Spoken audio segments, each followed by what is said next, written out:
Heat select Bol Bol from Khartoum, Sudan, and the University of Oregon. I just want to prove everyone wrong and just come out and be the best player I can be. 43.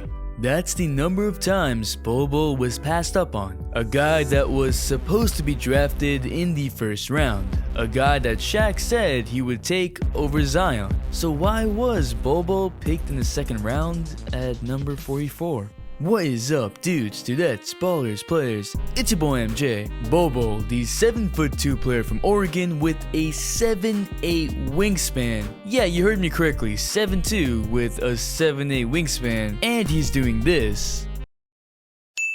He's a demigod! Before the draft, Shaq said that he would take Bol Bol over Zion as a player that he would build around, and ESPN had him as the 5th pick in the draft after the first month of college basketball, so I thought we should take a deep dive into why so many teams passed up on Bol Bol. And to the 88% that watch my videos that still aren't subscribed, please don't pass on me like the NBA passed up on Bol Bol, and please subscribe! In order to see why teams passed up on him, we have to first build up his case, look at what makes him a good prospect, and then see what outweighed all of that. Like I said, Bol Bol is 7'2" and played in Oregon with a 9'7" standing reach. In his first and only college season, he averaged 21 points, 9.6 rebounds, 2.7 blocks off 56% shooting from the field, and 25% from 3. Wait.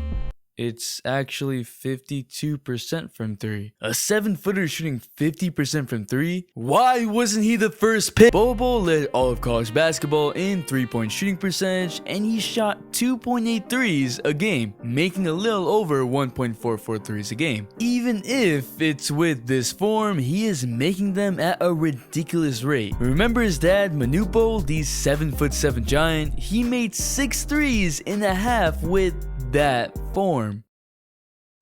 Bol Bol was also 6th in blocks in college, so basically he was not your typical 3-and-D guy. He showed a great timing to block shots. All those stats I just said though, it was only through 9 games because he fractured his foot. Yeah, he had a stress fracture in his left foot that sidelined him for the rest of the college season after he had a surgery. As of right now, he's recovered 100%, but even with that injury, all mock drafts and scouts had Bol Bol being drafted between 14 and 23 because there was much more upside than just a 3-and-D big man. After all, he was one of the 22 prospects invited to the green room in the NBA draft room with Zion, RJ, Ja, and the other high profile prospects. With that suit, Bol Bol can create his own shot. Yeah, he has decent handles. If you look at his high school highlights and even some of his college highlights, you can see that he's actually putting the ball on the floor. He's pump faking and taking one dribble into a jump shot or driving all the way to the paint. Look at this crossover. It's smooth. That's not fair. There's great foot planting with that left foot. He's keeping the ball low and he accelerates by. It's what a shooting guard or small forward would do, but he did it as a 7'2" center. Bol Bol reminds me of another 7-footer, yet he doesn't say he's 7 feet, and that's Kevin Durant. Jimmy High Roller said the same thing in his video about Bol Bol, and I feel the same way. Bol Bol's handles are just something we haven't seen by a guy at his size, and it stems from him dribbling the ball at a low point like a guard and then exploding back up to take advantage of his height, just like Durant does. Durant keeps the ball low to the ground, and right before he's about to shoot, he transfers the ball from low to high into his jump shot. Keeping the ball low reduces the time the ball is out of the hand and lowers the chance of it being stolen, which is why many big men can't dribble the ball, because they let it bounce way too high. And also, they lack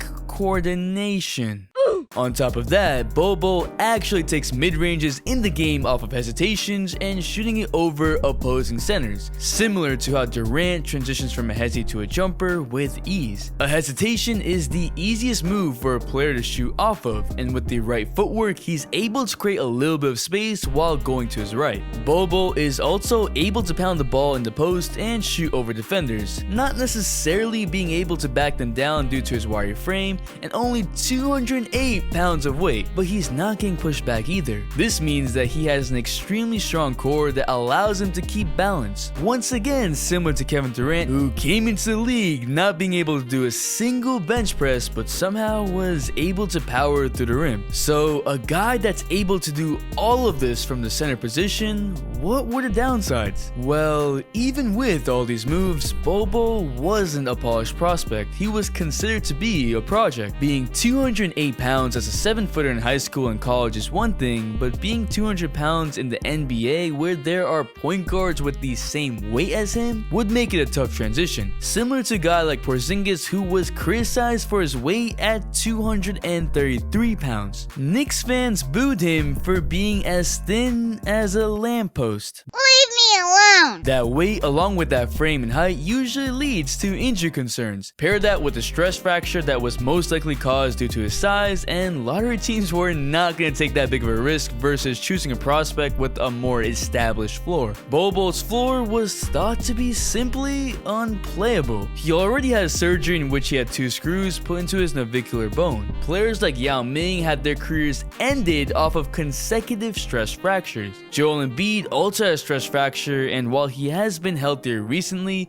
there's always a big question mark with his durability. On top of that, while Bol Bol showed flashes of decent acceleration for a big man, his lateral quickness left a lot to be desired. Especially in today's NBA where the center is asked to go out and switch on every position, that would have to be worked on tremendously to incorporate him in the modern NBA defense. Still, like I said, this was all in consideration before all the mock drafts and reports. Bol Bol was still a top prospect slated to go in the first round. So then what happened on draft day? Well, these projections for Bol Bol didn't take into account what scouts thought about his intangibles. Trusted scouts state that Bol Bol in high school lacked desire and motor. Those are things you just can't teach, and with the project that Bol Bol would be, you would need a guy that's absolutely committed to working hard and having the desire to be an all-time great. On top of that, they were also worried about his defensive effort and believed that he was just doing some lazy contests and getting away with it because of his insane wingspan and height. His time at Oregon was enough to get the conversation started on changing that perception about him defensively to a degree, with Bol Bol making more rotations and just being more aware. Bol Bol was already considered a star or bust, and so that, paired with a question on his health, was enough to have so many teams stay away from him. Consider that his father Manute Bol was 200 pounds while being 7'7", and so it might be really hard for Bol Bol to gain weight just like his father, so he would need to work harder than most to gain any weight. I mean, look at his dad.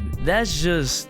he's a stick man. Also, most NBA teams didn't have the luxury of a deep center rotation while already being a good team that allows them to experiment with Bol Bol and not matter necessarily if he doesn't pan out. The Nuggets have Jokic and Mason Plumlee. Jokic is signed until 2023, and so if Bol Bol is a bust, it wouldn't even be a blimp on the Nuggets radar. They trade 2 second-round picks for a guy that has all-star potential but also real big bust potential. Teams like the Celtics, who are in desperate need of a reliable center right now, probably wouldn't take a gamble with a prospect like Bol Bol with these many issues. The Nuggets said that he was definitely much higher on their list than 44th, but when teams were faced with the choice of taking Bol Bol, the concerns won over the potential. Even with a guy like Porzingis who was tall and skinny, he ended up being the 4th overall pick because there was no injury furthering his injury-prone status, even if in the NBA he has been injury-prone. Shaq has said that people just don't realize all the things Bol Bol can do. Shaq has seen what he can do since his son Sharif played with Bol Bol. I think that the one thing that this draft gave Bol Bol, no matter what, was motivation. Even if he really was unmotivated or lacked motor, 29 other teams just gave him motivation to prove them all wrong. I've been super excited for Bol Bol ever since I saw the high school footage of him just straight up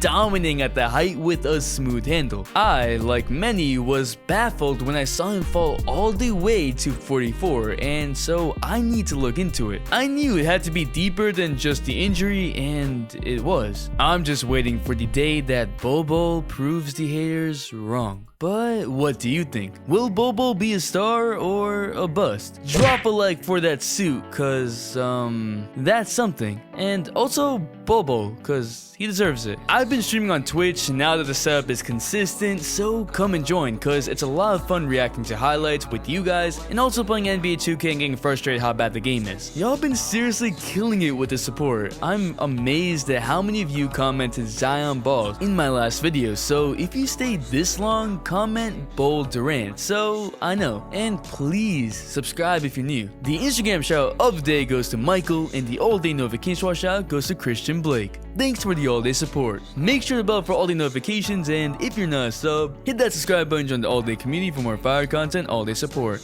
It's your boy MJ. We out. Okay, just hop in my spaceship now.